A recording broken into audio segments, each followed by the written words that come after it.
ain't dead, are you? Probably a good idea.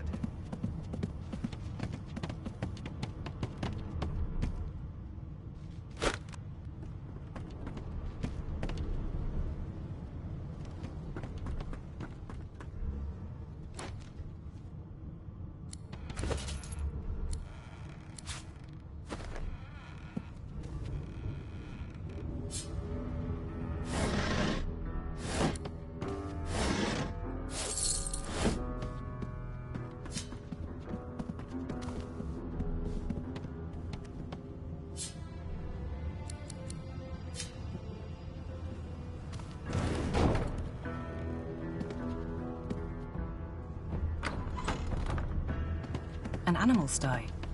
Freight or food? Shaking her fluffy coat, the sheep eyes you balefully, her rectangular eyes like letterboxes. Fresh meat. Nice. Plump. That may be so. But look at the flies. Ban wisdom. Flies know when a creature will die. With two shakes of her stumpy tail, the sheep turns away from you to peruse her hay-filled manger. Did you expect a needle?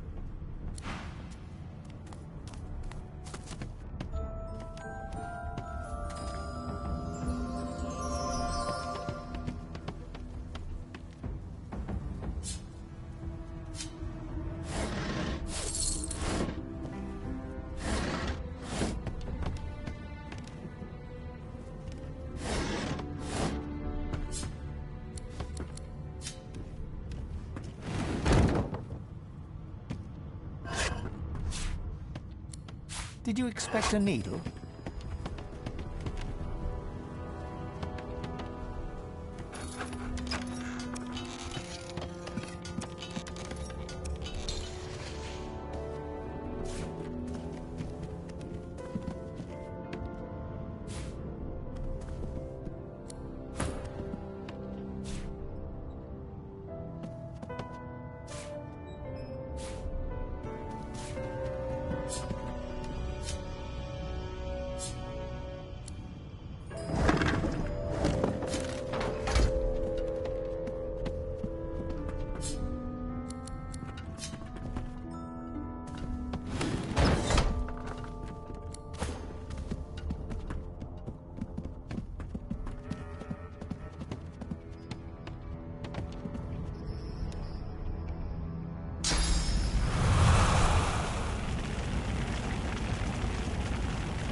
Empty.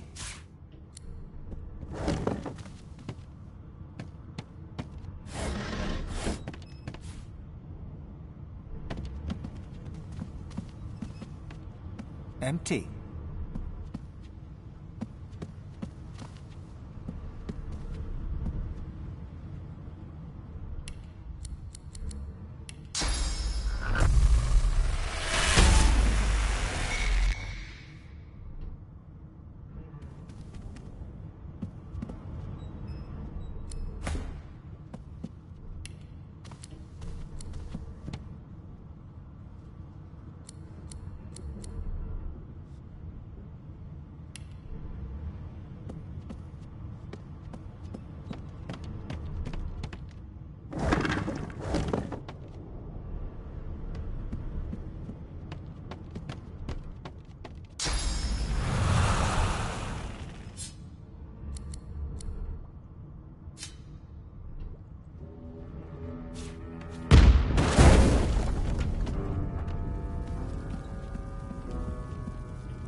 the most elegant solution, was it?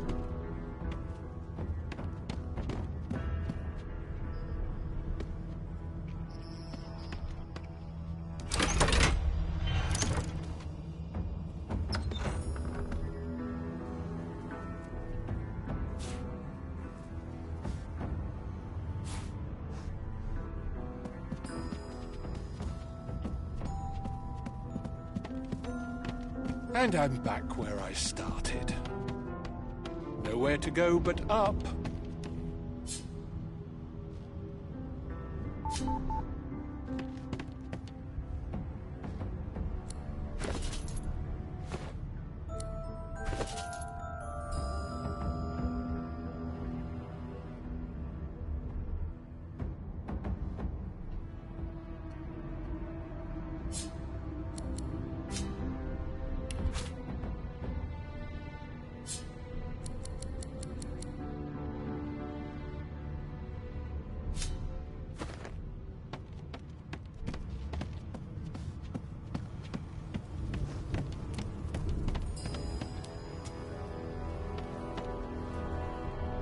Did you expect a needle?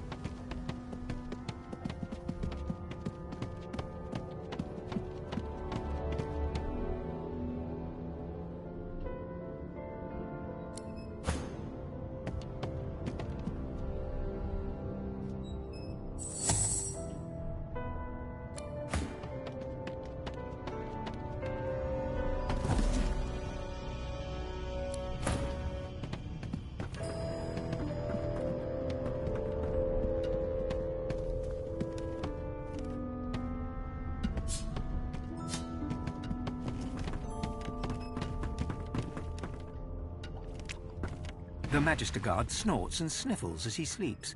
You're almost impressed that one man can make such a phlegmy racket.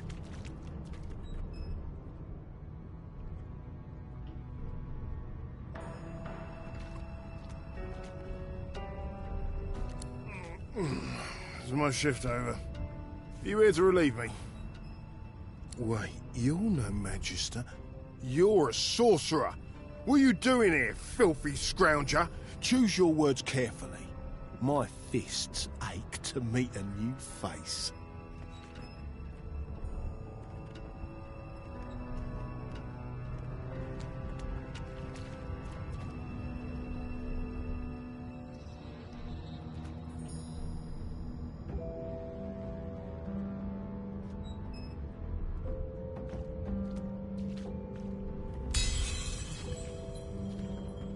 Damn.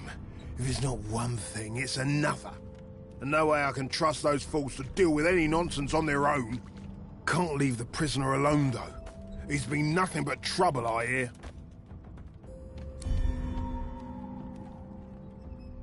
If it's all the same, I think it's best he comes with me. Some offence intended. You hear that, Emoire? We're taking a walk.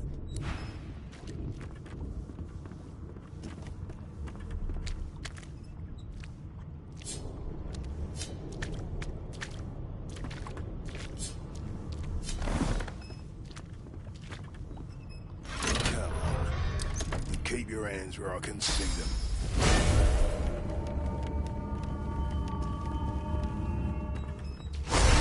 Hurry it up, sorcerer. We haven't got all day.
So much for a peaceful stroll.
No marks, no indications of a struggle.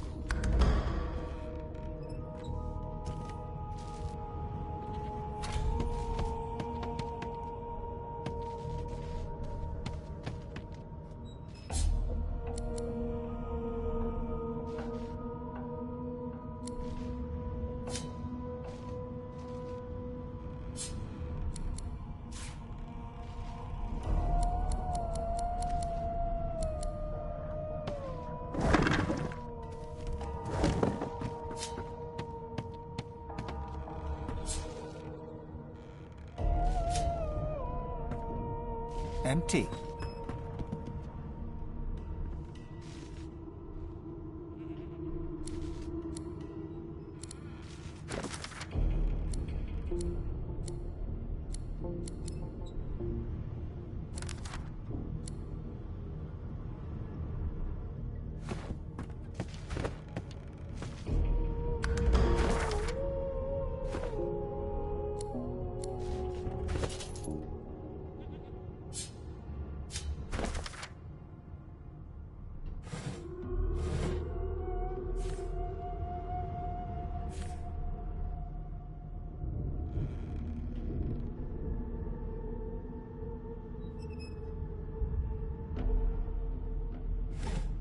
What a well of knowledge this tome is. Dallas is such a dear lending it to me.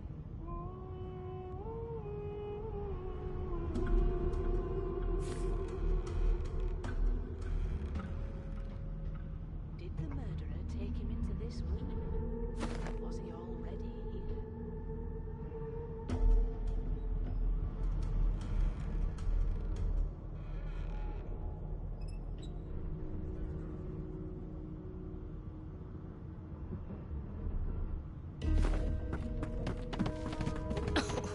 My, these smelling salts are strong stuff. Empty.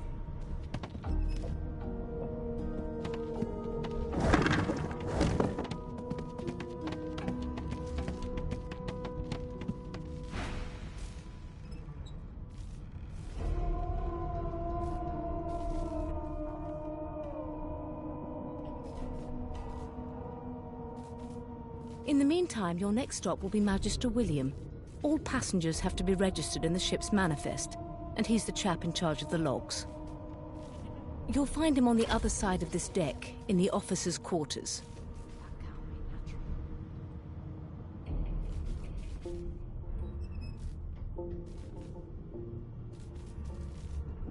Dungeon? You have the gall to call my laboratory a dungeon? I'd be quite annoyed with you if you didn't look so honestly perplexed. Index fingers pressed to her lips, she pauses a moment to give you a scrutinizing gander. My word, you do seem a bit befuddled, don't you? Perhaps I was a bit too generous with that sedative. Oh, well, I'm sure you'll soon gather your wits. Most likely. Eventually. In the meantime, all you need to know is that we're en route to Fort Joy. A new life awaits, and if you're a particularly good boy, perhaps a cure as well. An end to Source. For good. She frowns and peers at you closely, concern clearly etched upon her face.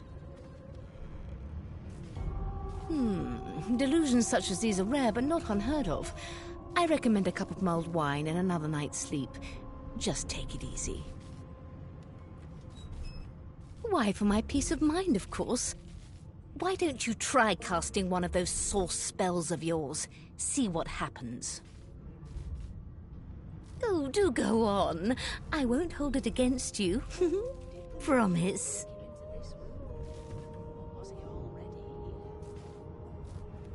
Currents of magic surge inside you, boiling, bursting, then breaking, only to fade back into your soul like rain into the earth. You better stop before you hurt yourself. All will, but no result. There you have it. See? The collar's function. It neuters you of sorts. Makes you unable to cast Source. For your own peace of mind, of course. Yours and the whole world's.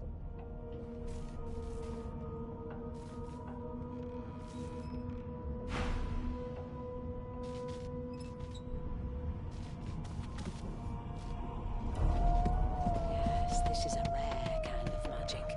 I'll need to write to headquarters right away.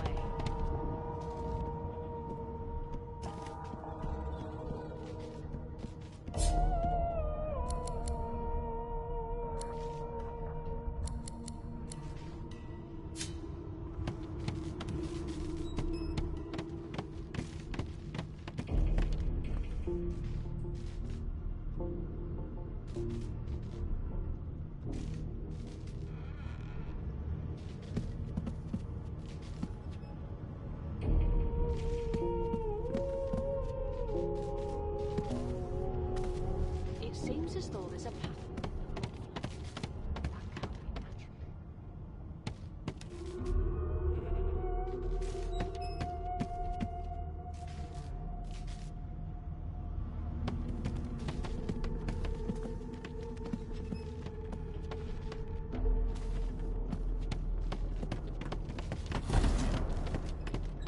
Yes, this is a rare kind of magic. I'll need to write to headquarters right away.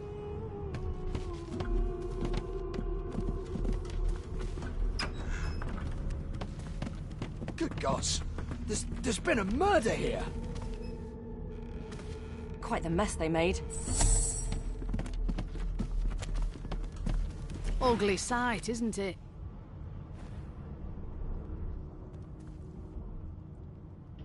Burns me up this happened under our protection. We're extremely lucky no Voidwoken followed the source that did this.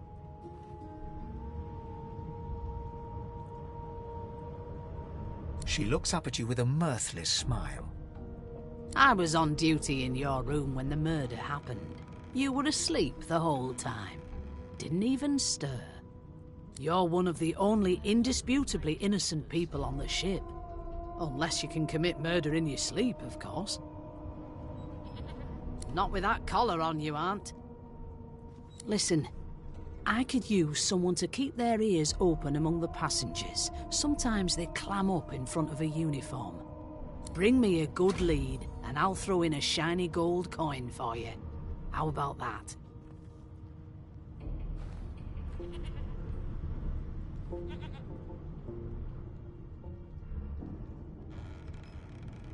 Think about it.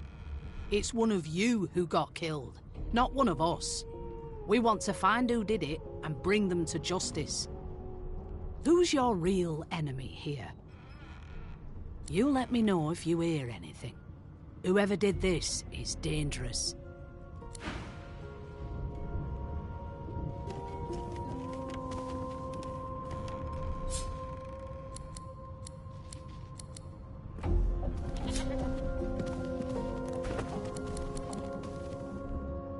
Did the murderer take him into this room?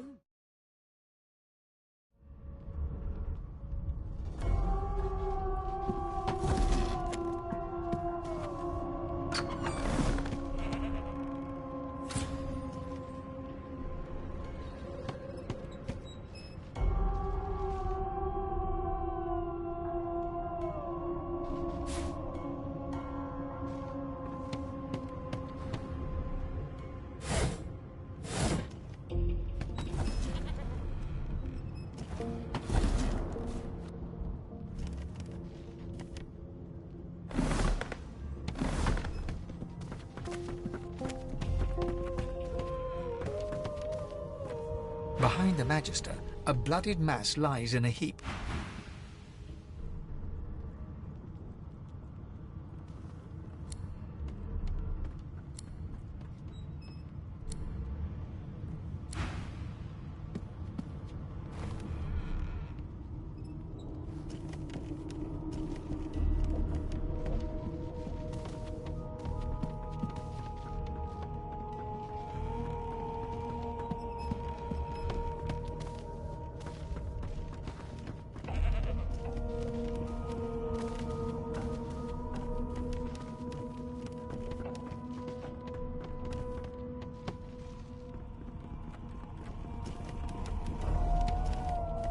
No lesions, no trauma.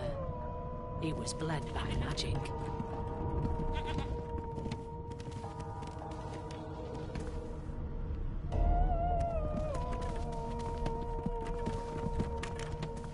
So, anything interesting for me?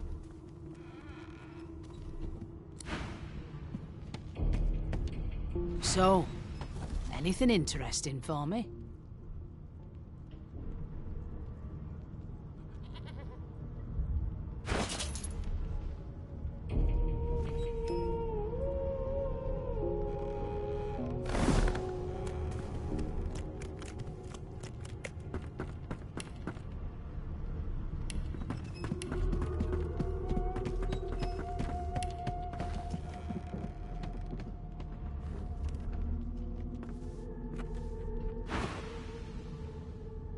Right. Tick-tock.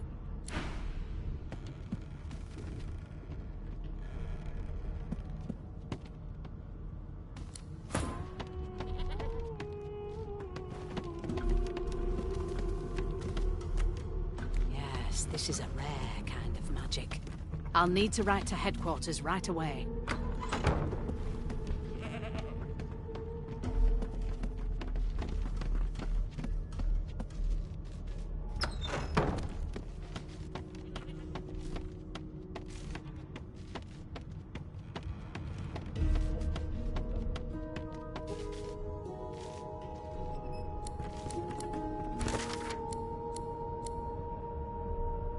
Known associates.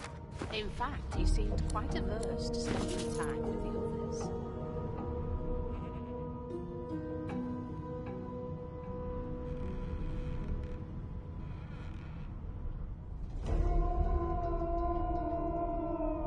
Now, where did I leave my calipers?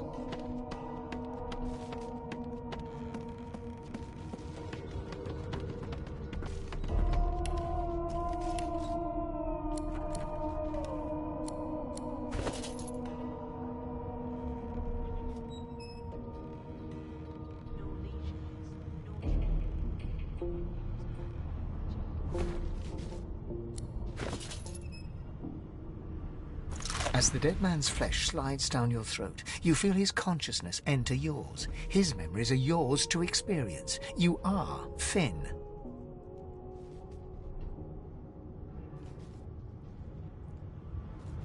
Your heart is heavy. You know too much. It's all too much. You met him. A bright light blinds you, then fades. You feel a tremendous power in your hands, but they are shaking so hard you can barely use them. Suddenly you're on this very ship, crouched in a corner, hugging your knees. A figure approaches, an older woman. Her eyes are kind. She comes closer. She says she wants to talk. She reaches a hand toward you. You grasp it. The memories end. You are no longer Finn. You return to yourself with a jolt.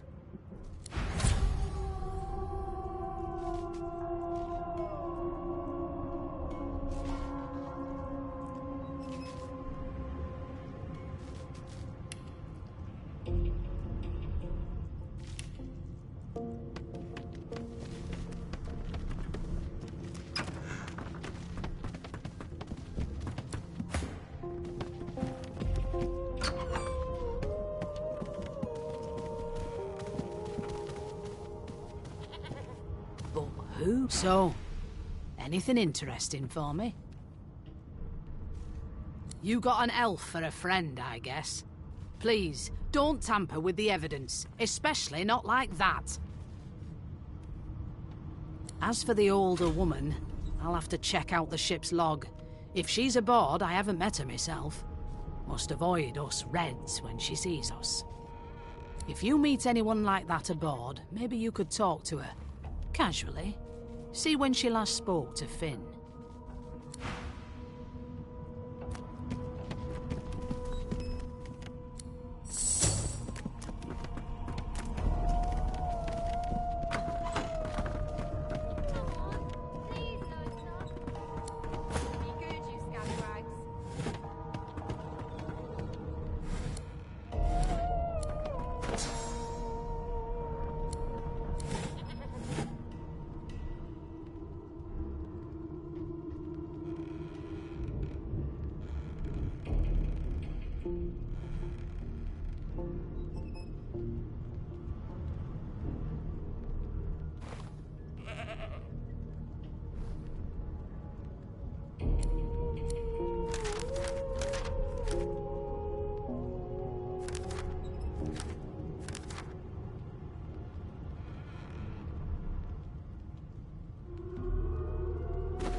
I'm not suited for this. It's sea cow, not sea sheep. Haven't got any shoes, have you? People these days.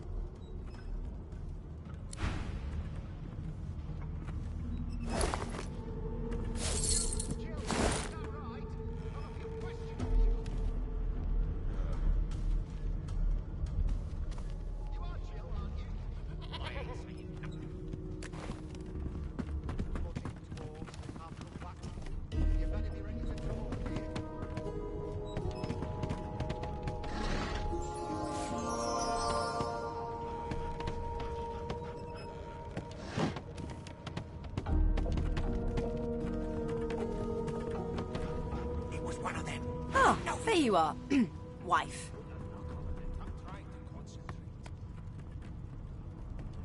They don't care about us. We're the cattle to them. I'll give you that knuckle. Carrying on.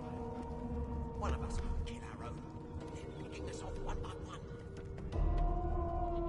We just skipped to the Would you please tell this very charming gaggle of not-at-all brat-like babes that I am by no accounts this Losa woman, nor do I sing, in fact. I'm deathly allergical. I'll tell you if you've been quiet long enough for me to listen.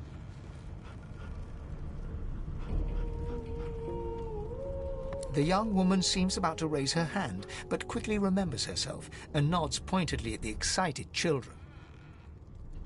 Who indeed? Why, my name is, Madame Josephine Gribbles de Peeb. The children break out into giggles. I say, it is. Her pinched face cracks into a great grin, and she shoos the children away from her with a laugh. Yeah, okay, you found me out. Go on and git, and maybe I'll sing you something when I'm good and ready. She turns to you, dark-eyed and dirty-haired, and smiles flatly. Gotta keep ourselves entertained, haven't we? It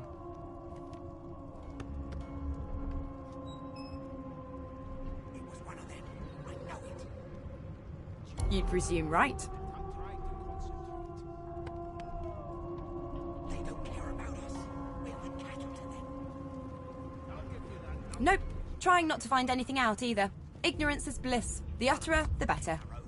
They're picking us off one by one. Thanks, but I already belong to an elite and exclusive ship gang. We play ball every day after lunch. You're too soft for it. You take care, though. Suddenly, her eyes cloud to an unnatural black. Greyish veins run down her face, and her mouth tightens into a cruel sneer. As quickly as they came, the clouds clear. She smiles as though no change came over her. Good luck, Chief. Please, please, please! I forgot how to say it. I did.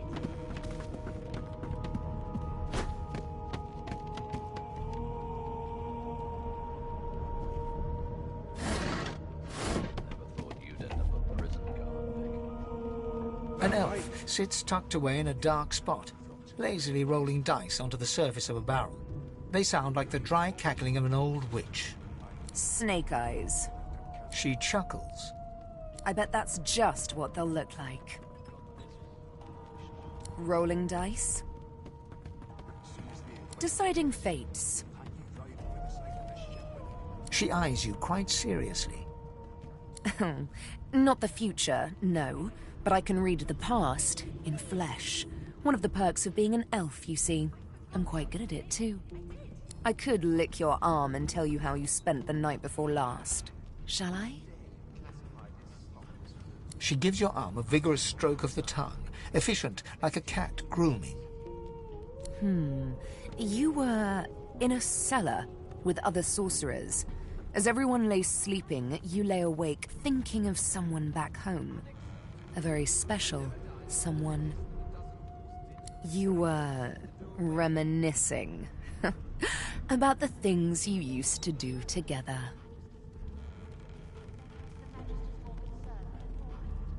Of course it is. The truth's right there, skin deep. But don't you worry, darling. Your secret's safe with me. I don't lick and tell. It was one of them. I know it. Don't worry, honey. It isn't yours. She looks you up and down with the merest hint of a coy smile on her lips. Never say never, though. We're like cattle to them. I'll give you that knuckle if you keep carrying on. One of us wouldn't kill our own. They're picking us off one by one. Can we just skip to the part where I reassure you and you shut up? You think me mad? Mad? Insufferable, surely. What are you trying to hear anyway? I'll tell you if you can keep it quiet long enough for me to listen. Never thought you'd end up a prison ground, That way. I always knew you'd turn out rotten Ben Nest. Your kind have always hung closest to our divine, like wolves around a campfire. The elf is reading a volume of Cranley Hubert's famous encyclopedia. He looks up, his big round eyes scanning your body, absorbing every detail. He reaches out and takes your hand, turning it this way and that, examining it from every angle. Finally, he pinches your skin, gently tugging at it. Fascinating. He sits back and returns to his book, flicking quickly from page to page, completely oblivious to your presence.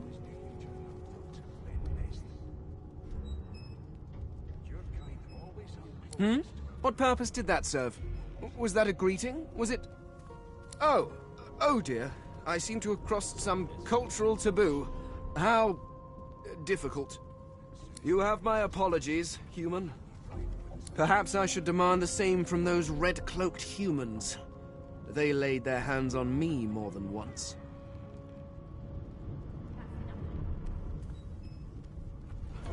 Ah, yes. the niceties. My name is Fane. I am a scholar from... well, I am a seeker of knowledge. That is enough. It is pleasurable to meet you.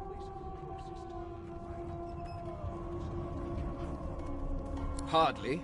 I've been reading this one for several minutes, and I have yet to find a single insight into the mysteries of the universe.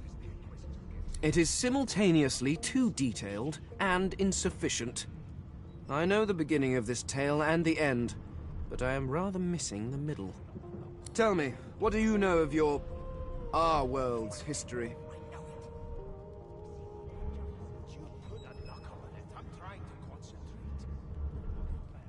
Oh, please. I have no interest in that. Your books are too full of it already.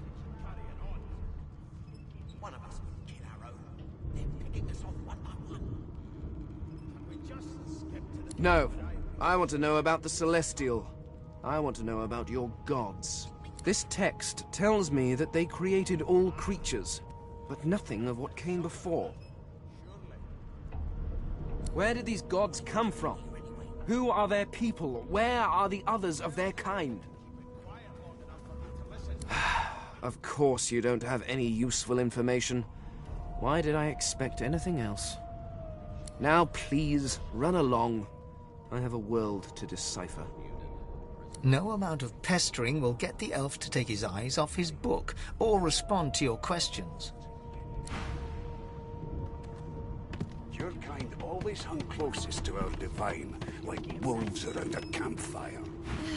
I spent my life singing for my slaves to bring me my supper. Finer fare than boiled roots and rotten tubers, too. Meanwhile, the Magisters feast on honeyed meat behind this very wall. The indignity. Would you put a knuckle in it? I'm trying to concentrate. They don't care about us. What have we here? A fresh face in this stale hell. Let's size you up, shall we? See if you'll do. The lizard looks you up and down, like a farmer would a fetching horse. All of a sudden, he grips you firmly by the chin, with the intent of inspecting your teeth. You think me mad? I'm inspecting your teeth, in case that wasn't spectacularly obvious. There's some discoloration, but I've seen worse. After all, one can't expect to find prime merchandise on a squalid little ship like this. Now then, to business. You will answer me 3 questions. The first one is this. Can you cook? Ah, music to my beleaguered stomach. On to the second question. Can you knit, weave? In short, tailor? Yes, I can tell from your vagabond chic, a bag is as good as a shirt kind of style. I shouldn't be getting my hopes up. Never thought On then to my final query. Have you the ability to administer the upkeep of one's personal appearance? The delicate art of cosmetics is what I'm after. The very basics, then. I suppose that's a start. So, 3 questions asked, 3 questions answered. Let's evaluate, shall we? As per your own testimony, you can cook and groom, but you have the fashion sense of a monkey in a clown suit. Still, beggars can't be choosers. So without further ado, I offer you my sincerest congratulations. As of now, you are my slave.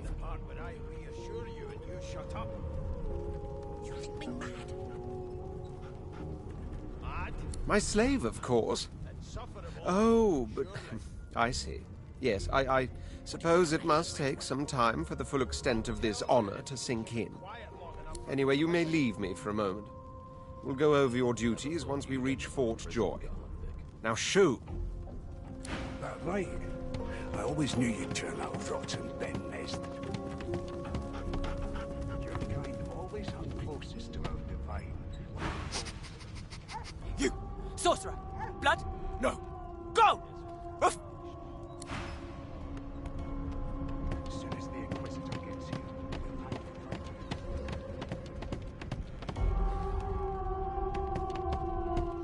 Sing us a song. I know you can. Be good, you scallywags. Here's the register, ma'am. Good, good. Magister Williams has just about done with the last passenger. You faring okay so far?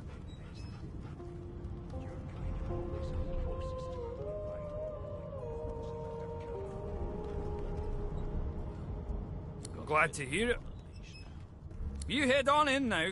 Williams will get you sorted fast.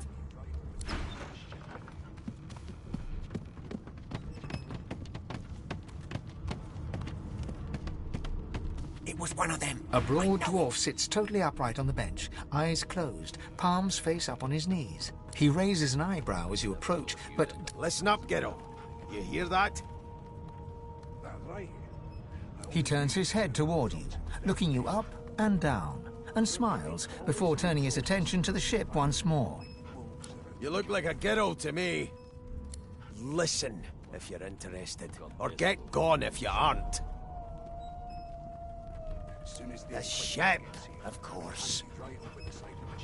A wave of sound washes over you.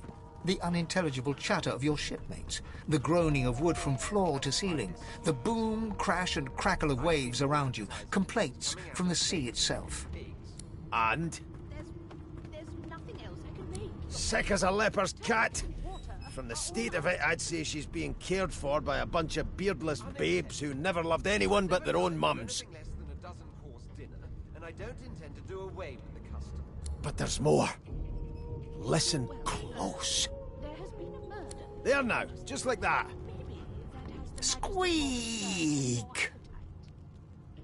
Don't you get aha! When you clearly don't know the first thing. His eyes snap open as his countenance breaks into an expression of joy.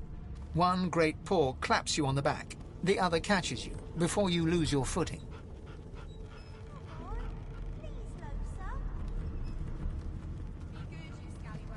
There, you heard it, didn't you? I knew it. I knew it. Aye, this is good news, Gero. Good news. That right? I always knew you'd turn out rotten. No, you beautiful idiot. That wasn't any rat. It was the wheel. Squeaks whenever the helmsman jerks it clockwise, which means we're heading east. Burn my beard. That means if we've been travelling for... Yes, only 10.34 nautical miles to Fort Joy.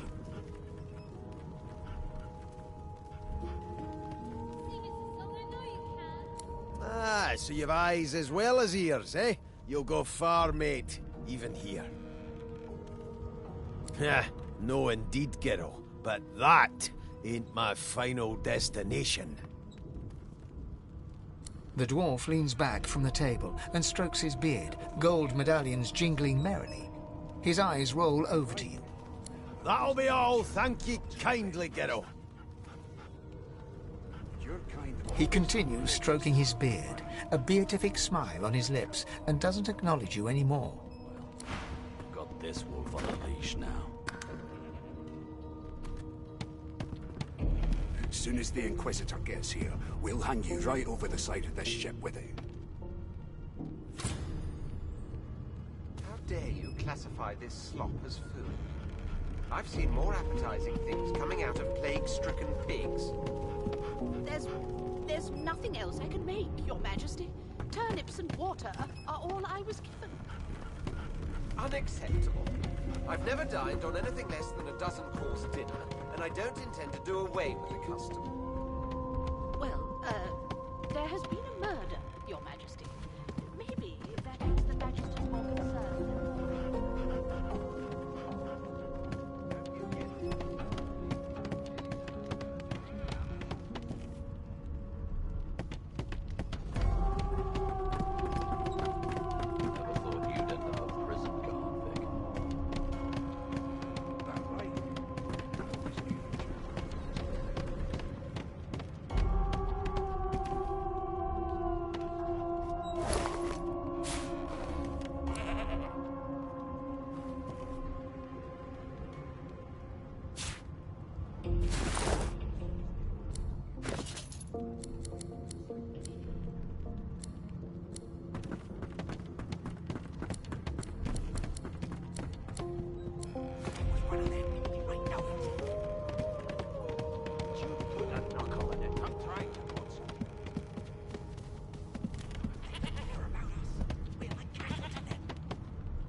give you that knuckle if you keep carrying on. One of us wouldn't kill our own. They're picking us off one by one. Can we just skip to the part where I reassure you and you shut up? A scruffy man lounges against the wall with scarred arms folded. A sly smile playing on his face, he stares across at the Magister guarding him. Noticing you, he straightens and beckons for you to come closer. Watch your back, new fish. There's a murderer on board, and I'd bet 3 months' pay it's this tramp Ifan.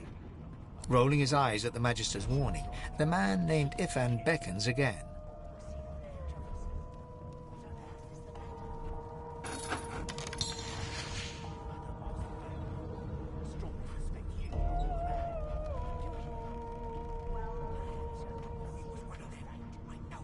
He leans in and adjusts your collar with a sharp tug, balancing its weight so it no longer presses unpleasantly on your neck. He winks.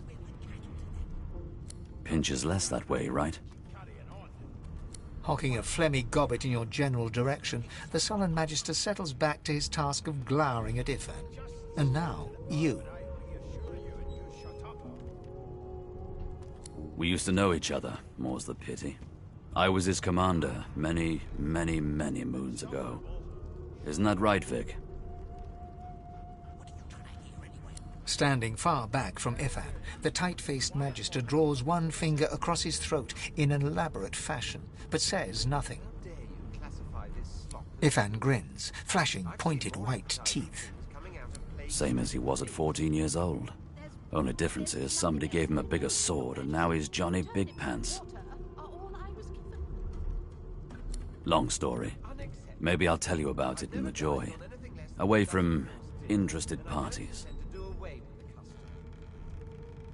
No. The dead man, Finn, is it? I'd no business with him. And I wouldn't put a man down without good reason.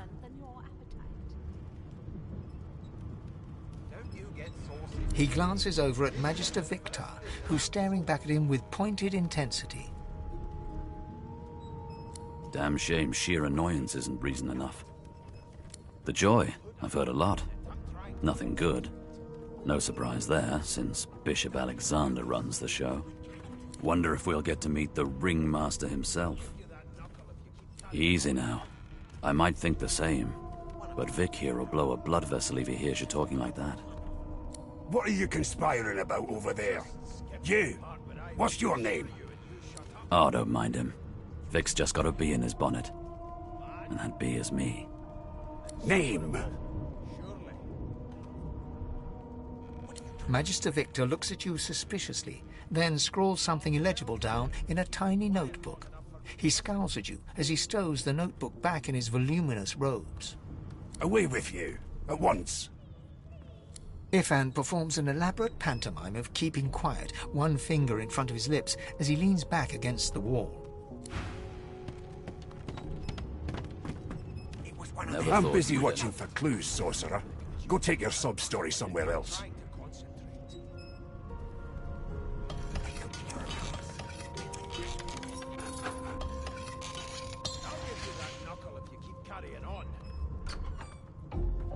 One of us wouldn't kill our own. They're picking us off one by one.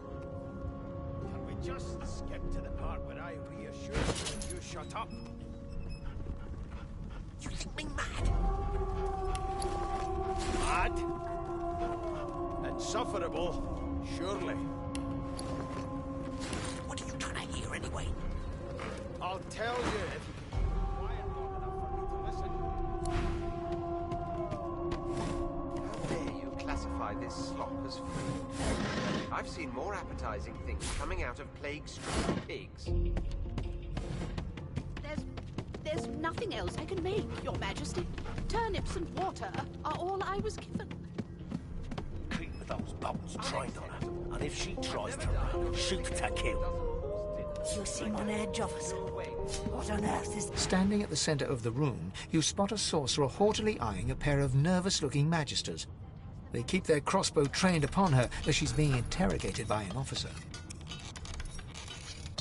So you admit it then? You murdered that poor fella? Yes, I did. But of course, that was only the beginning.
She turns her head and looks you straight in the eye.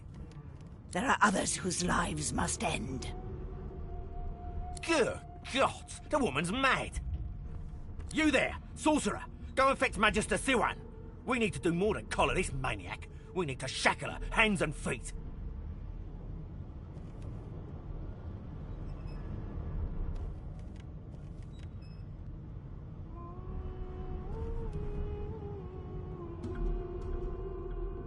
It means your journey draws to a close. Do stick around for its finale, though, because... She reaches for her collar and simply removes it. I'm just about to create a scene. Subdue her, men, quickly! If she casts Source, the Voidwoken will come. They'll end us all. She smiles with wicked satisfaction. Precisely.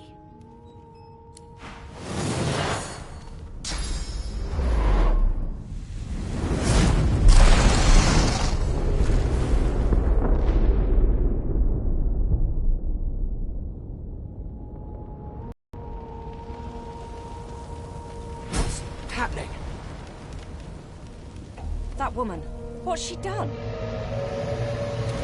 She said she was going to make a scene. She wasn't kidding. No time for chatter. We've got to get out of here.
dwarf lies in a heap on the floor, his great beard twisted and tangled around him. He is stock still. You can't see if he's living or dead. You hear a faint thud, thud, thud. He's alive, but only just.